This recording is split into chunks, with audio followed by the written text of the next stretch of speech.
You are listening to Fast Track Podcast, the place to be to fast track your personal finance or fast track your business, or both, through a series of conversations with those who have learned it, done it, and made it. Before starting the episode, I have very exciting news to share with you. I am collaborating with financial Imagineer Matthias Richter to launch the Fast Track Money course. This 6-week online course is designed to help young professionals in their 20s to early 40s to learn how to save more, earn more, and invest, using money as a tool to fulfill your dreams. We teach you the proven method that Matthias has been using himself in the last 20 years and achieved financial independence.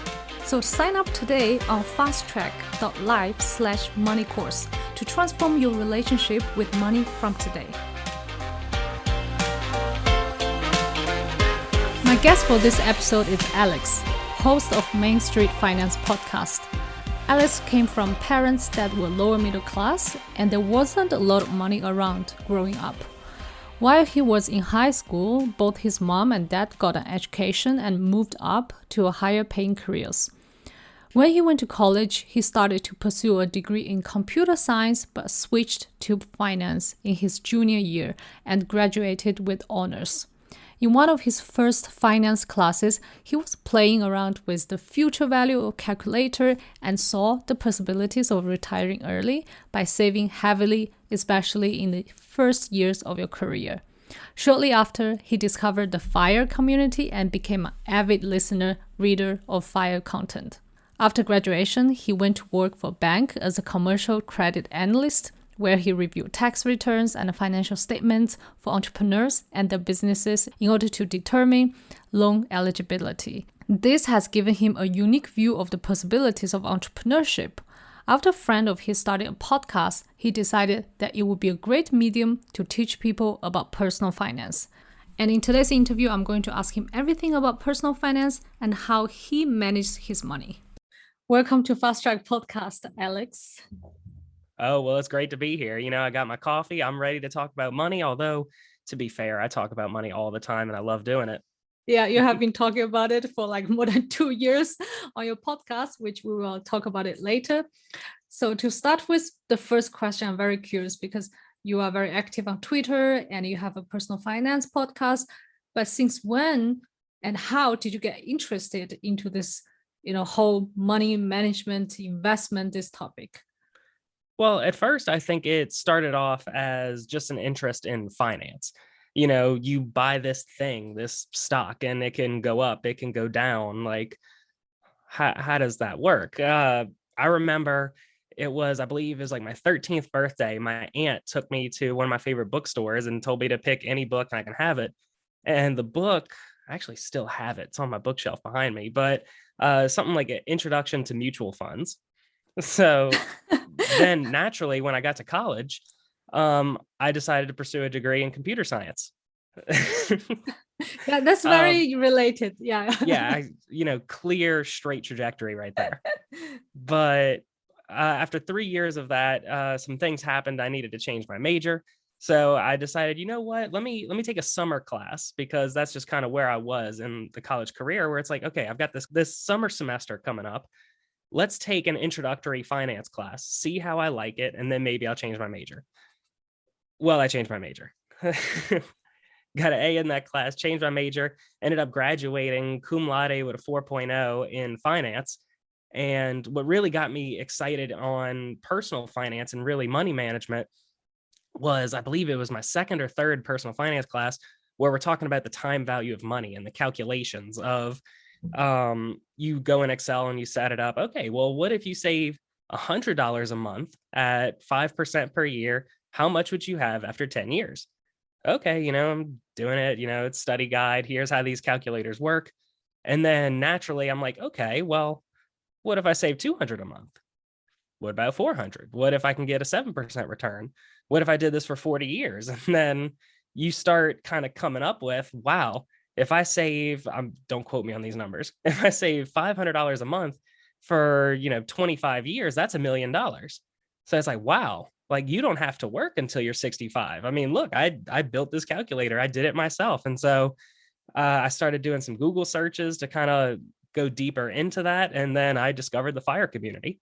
And now fast forward probably 6 years now, here I am podcasting about it. Well, okay. FIRE stands for financial independence and retire early, in case some of the audience have not heard about it. But we have mentioned it many times already in the podcast. And it's a great community where people share their personal experiences, how they achieve financial independence. So that was 6 years ago. I wonder, have you ever made any money mistakes before all this happened? Yes, almost immediately before, which I call it my biggest mistake, but I also like to refer to it as like my last big mistake. But so I told you it was a summer class. I decided to take that first personal finance class.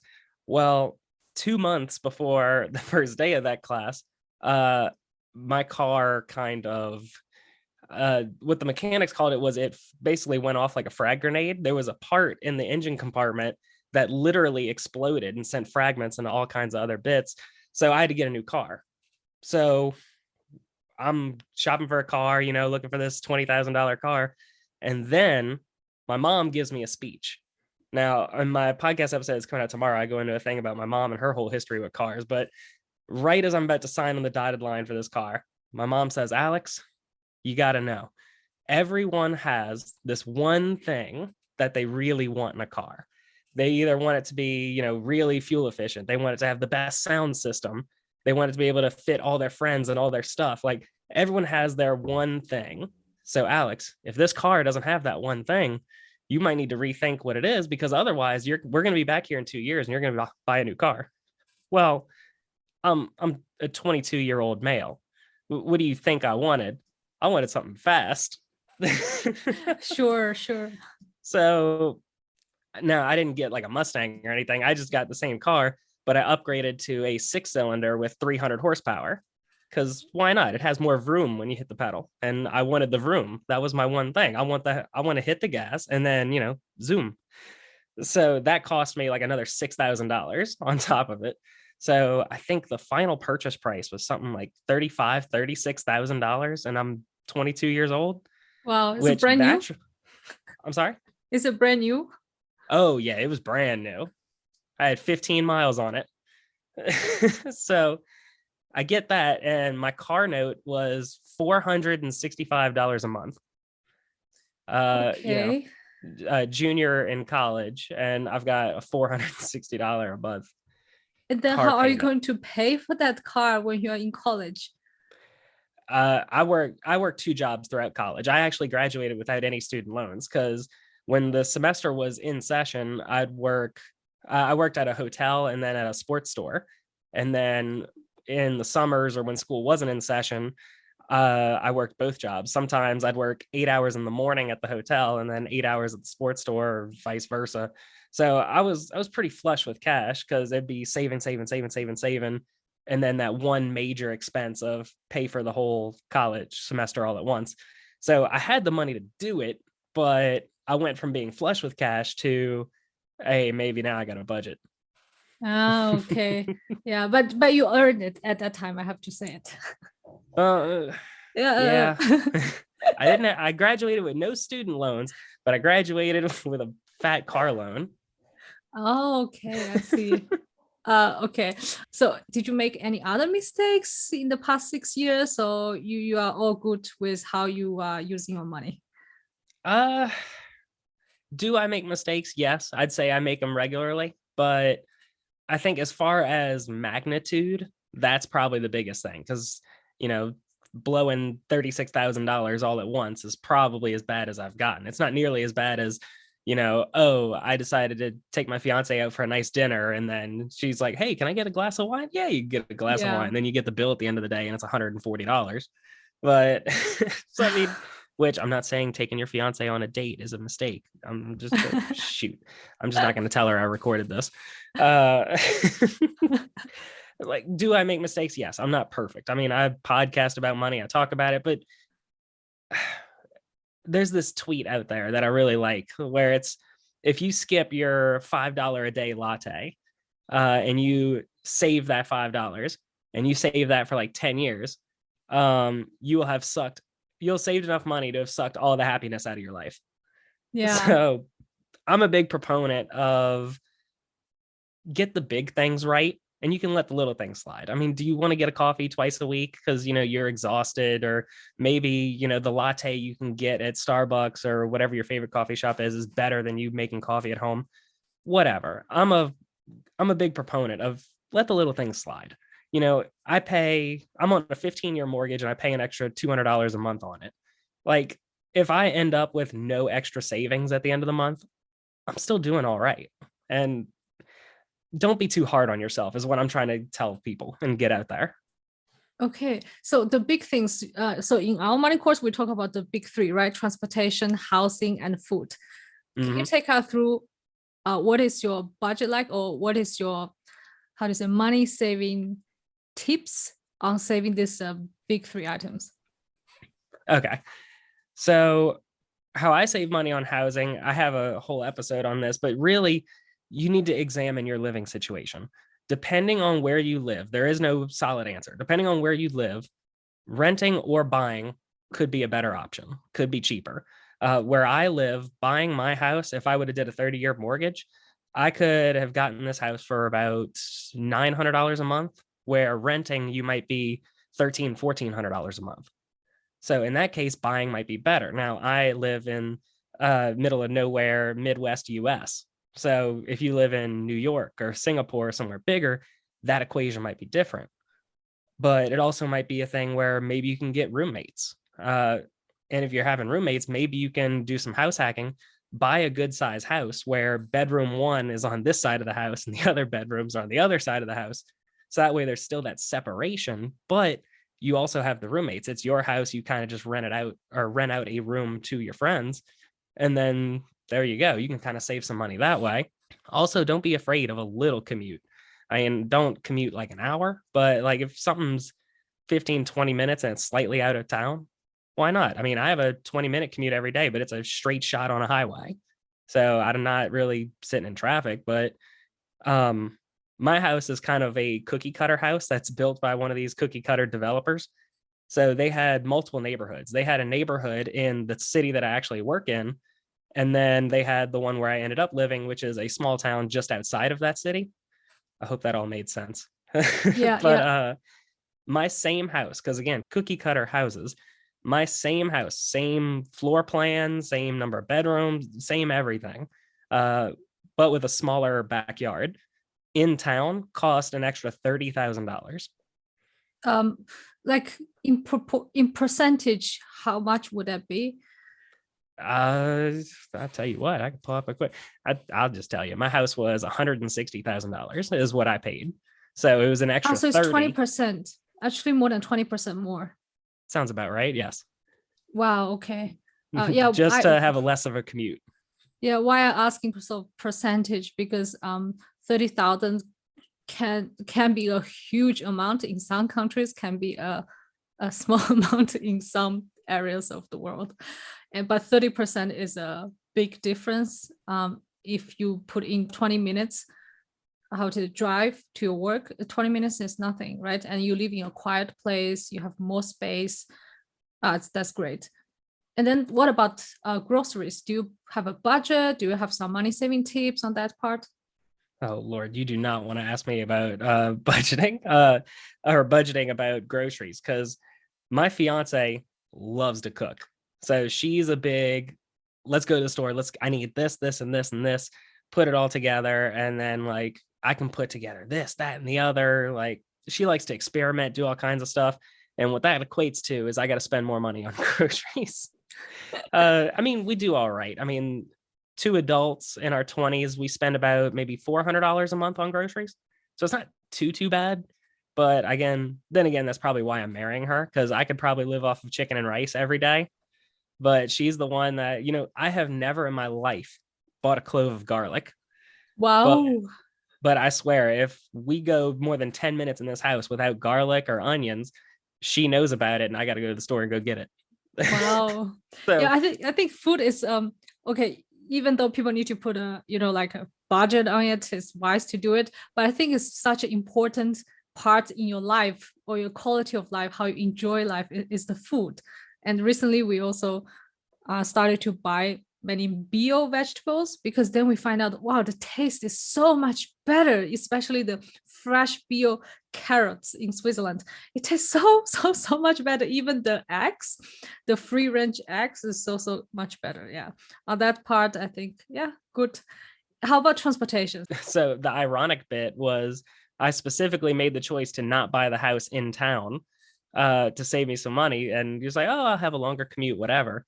Well, imagine my surprise. I bought my house in March of 2020 as the coronavirus pandemic was really getting up to pace.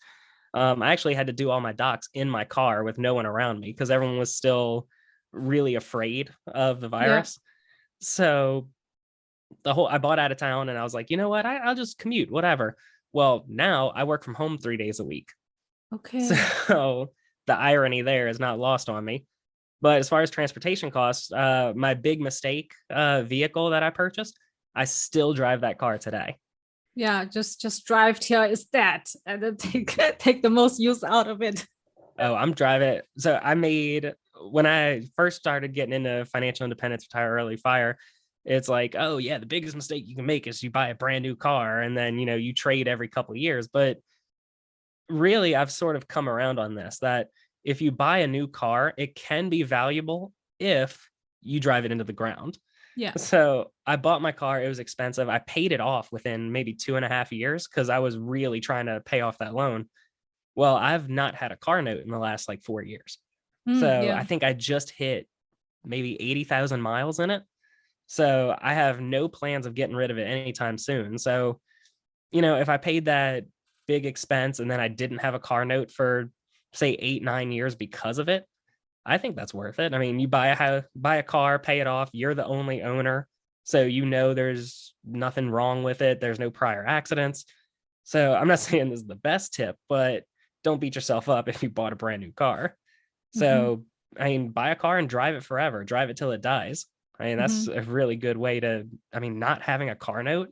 What's the average car note in America right now? Probably, I want to say the average is like $420 a month. So if you Wow. just don't have that, oh yeah, it's huge. Yeah. Okay. Because oftentimes we just see the car as a depreciating asset. So now I really don't want to spend too much money on a car unless it's like a collectible. There are a Mhm. lot of people in Switzerland, they like to drive these antique cars, and then even a few years later they can sell it for a higher price. But average cars, you just use it for commute and the price goes down every single day. Yeah. And then next question is about investing. So this is something I think most of my audience are interested in because they don't know where to start. They think it's so complicated. They think it's so risky. And then, I listen to your podcast that you are educating people on all the different things, in the financial market. So I'm very looking forward to the next section of this interview. So let's start with the first one. What is your investment philosophy? Has it changed over the years? My philosophy has definitely changed over the years. And I used to be a Bogleheads guy, where if people aren't familiar with him, John Bogle is the creator of the index fund.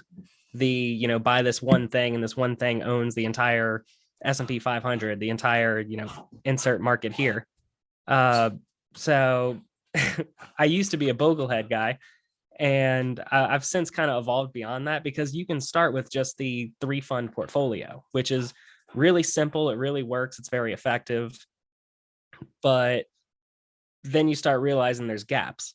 So it's like, okay, well, I'm covered in these 3 spots, but what about this? Do I have exposure to this? Do I have exposure? So then you start expanding upon that. And next thing you know, your 3-fund portfolio has 10 things in it.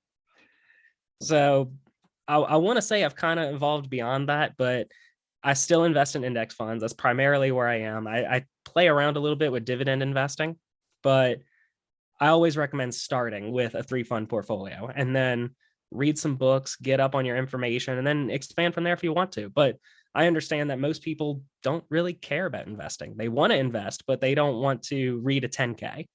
So if that's the case, just stick with the Boglehead portfolio and you're solid. Like you wouldn't need anything more than that unless you really wanted to. Okay, then what's your investment strategy right now? If you started with 3-fund portfolio, What did you do later? How did you decide what to add, what to delete based on your life circumstances? Sure. So I'm primarily based in the US. So everything I'm about to say is probably because of that. I imagine because you're in Switzerland, you have a lot of European listeners. So be aware you might have to make some adjustments here. So I started with the 3 fund portfolio, and honestly, that's still kind of what I'm doing, but I've just added 1 or 2 more to it. So I invest a little differently depending on which account I am invested in. So let's talk about my 401k. So if you have a bunch of European listeners, I'm just going to make the assumption here. In your retirement account, or in my retirement account, I still have a basic 3 fund portfolio. Now, that 3 fund portfolio is a total stock market index fund, a total bond market index fund, and then a total, let's see, stocks bond international fund. I had to think about it for a second there. And really, you just weight that depending on your risk tolerance. If you're someone like me, you're in your mid 20s, you've got lots and lots of time to continue investing, you can have a lot more of your weight in your stock fund and your international fund, and really not a lot in your bond fund. Honestly, I've got like 5% in my bond fund. But if you're someone that's closer to retirement, so maybe you're 50, 60, even like 40s, but you're nervous of where we are in the market right now, maybe you want to have more of that 40, 50, 60% in bonds and have less in your stocks.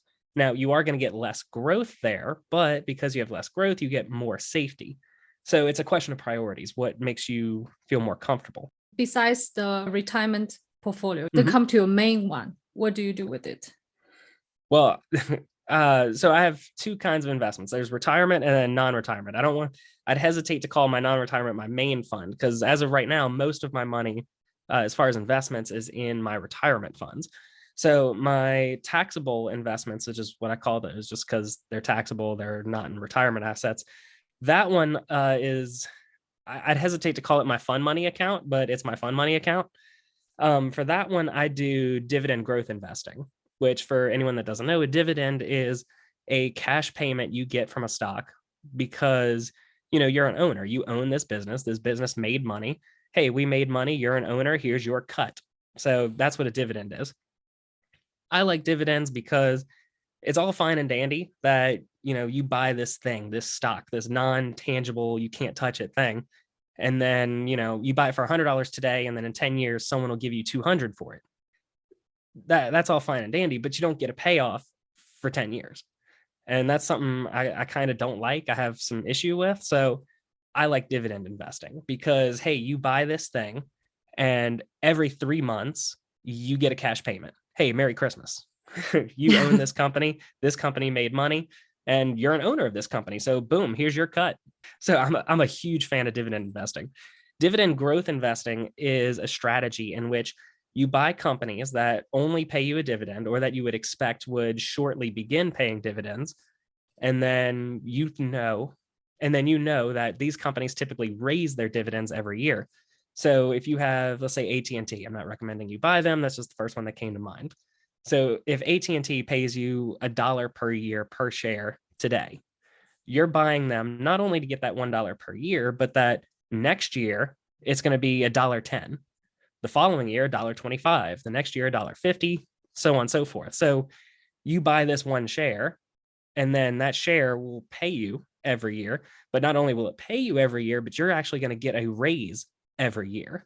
So my main kind of portfolio, I have in a bunch of individual stocks that, now again, I have a degree in finance. So I look at these companies, I look at how financially viable they are, how well they're performing, how good their management is.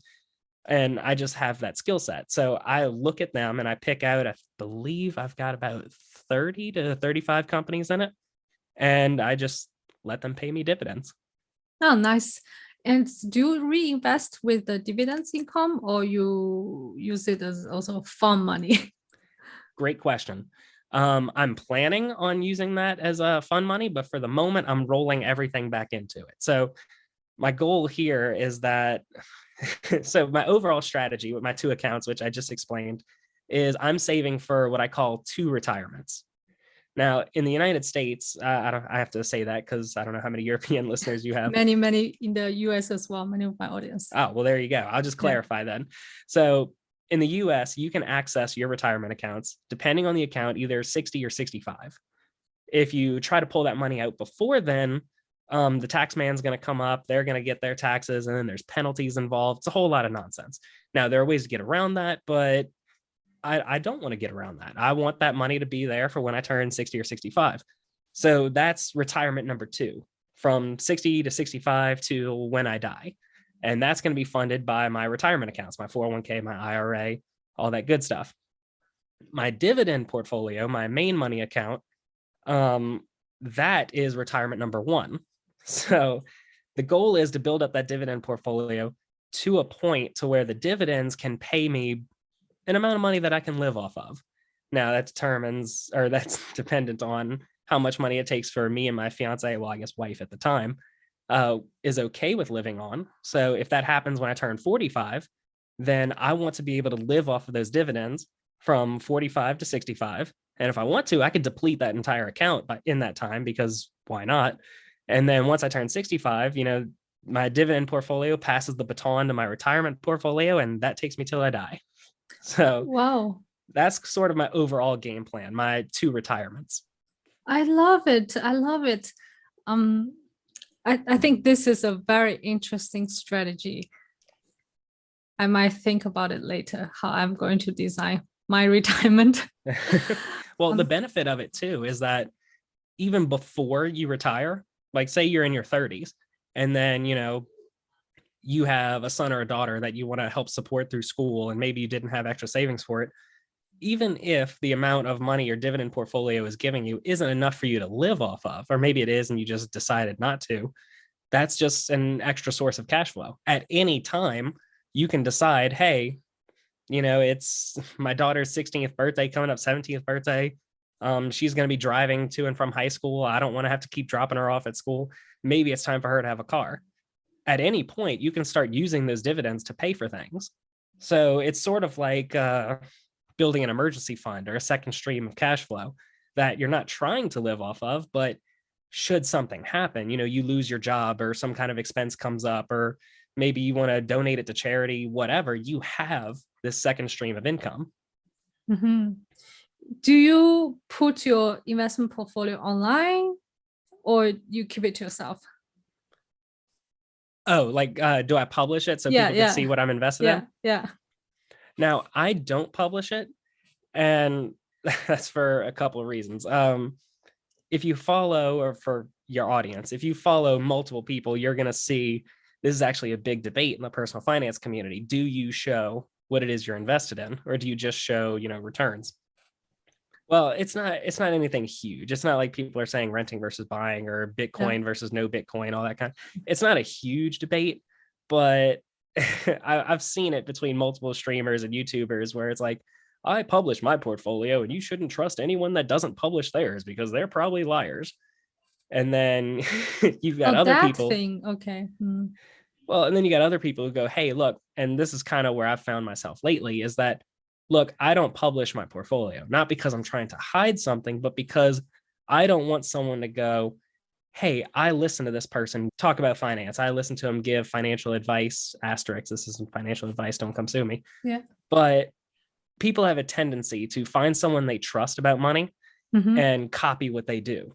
Yeah. Now, I think this is one very important thing. Let's highlight here again that, anything that you hear about, anything that you read on the internet, just don't blindly copy paste. Do your own research. Then understand why you do what you do, right? Understand the why. So I think the point here you made is, now I understand, because just to avoid this unnecessary lawsuit or blames. Well, not just lawsuit, but I don't want to. I know my financial position. I know that should the worst case thing happen, should I invest my dividend portfolio into something really bad, or should I want to take a really big risk, I know I'm fine because I've got all my retirement accounts separate. I know that, okay, maybe I'm not retiring at 40, but I still have this other pile of money. I have my emergency fund. I know my position, and I'm investing with my financial position in mind. Well, the double-edged sword of being somebody that can talk about money is, I mean, I've said it on this episode. I graduated cum laude in finance. I've done this for years. I study 10Ks before I buy anything in my investment portfolio. It's very easy for a listener to say, this guy now sounds like he knows what he's talking about. He has a degree in it. He's done it for years. He said he knows what a 10K is. I don't even know what a 10K is. He said he does all this research. You know what? I trust him. If he's invested in it, I can invest in it. And that's sort of a problem, because I'm investing with my position in mind. If someone's putting their last $1,000 into what I'm invested in, I'm investing knowing I can be very aggressive. Well, they might not be able to shoulder a loss should that happen.